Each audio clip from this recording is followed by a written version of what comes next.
About a year after Ahmad's birth and death, on the night of 22nd May 1844, Syed Ali Muhammad declared to Mullah Hussain in the upper chamber of his house in Shiraz that he was the promised Qayyim.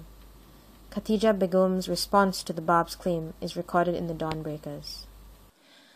The wife of the Bab perceived at the earliest dawn of his revelation the glory and uniqueness of his mission, and felt from the very beginning the intensity of its force. Through her close association with the Bab and her observation of every aspect of his life, Khadijih Begum, long before his declaration to Mullah Hussain, had discovered her husband's extraordinary spiritual endowments. However, she was unaware of the claim he was to make and the nature of his mission until she experienced something unique which confirmed her belief in him. In his historical manuscript, her great-nephew, Haji Mirza Habibullah Afnan, has recorded the following account, which was related by the wife of the Bab, Khadijih Begum. The sun was setting when the countenance of the peerless beloved illumined his home with the light of his effulgent face. According to the usual custom, tea was served in the chamber of his mother, and the dinner table was set. That night, his blessed person was not hungry, but accompanied others and had little food. Then he went to bed. Around midnight, his wife noticed his absence.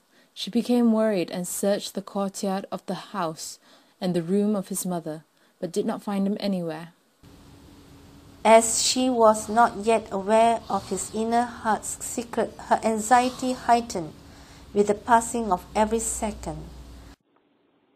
She involuntarily climbed up the staircase leading to the second floor, and lo and behold, she saw the upper chamber of the house immersed in light.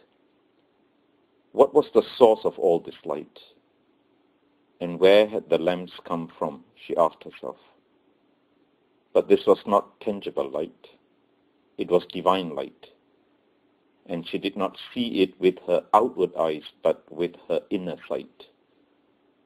She proceeded towards the guest room. There she saw the world-illuminating sun and light-shedding moon standing in the middle of the room with his hands raised heavenward. While her eyes were fixed upon the dazzling light emanating from his being, a feeling of awe and fright came over her. She wanted to return, but she was unable to move. Her awe grew to such intensity that she felt stupefied. At this point, his blessed person relieved her of her bewilderment. By uttering the words, "Go back," he gave her new life and revived her faculties. She returned to bed but could not sleep. She communed with the Almighty, saying, "O my God, what power and grandeur! What greatness and glory! What is the wisdom in you revealing to me that effulgent sun? Is he my Syed Ali Muhammad? Will I henceforth be able to live with that luminous sun? Nay, nay! The rays of this resplendent sun will consume me and will reduce me to ashes. I possess not the power to withstand it." Her thoughts were all night revolving around this episode, until she heard the voice of Muhaddin, a Muslim crier who calls the hour of daily prayers from the adjacent mosque. At that time, the Immaculate Being descended the steps. His esteemed wife, who had beheld the majesty and greatness of her glorious husband, was trembling as she thought of meeting him face to face, and tried to conceal herself. When the breakfast table was spread and she went according to the usual practice to her room of his mother, she was trembling and would not lift her head. The exalted being poured tea and offered it to her. He inquired, "What's the matter with you?" She replied, "What was the condition I saw you in?" The tongue of grandeur uttered such words that caused her anxiety to vanish and confirmed her in what she had seen. He spoke words such as this: Know thou that the Almighty God is manifested in me. I am the one whose advent the people of Islam have expected for over 1,000 years.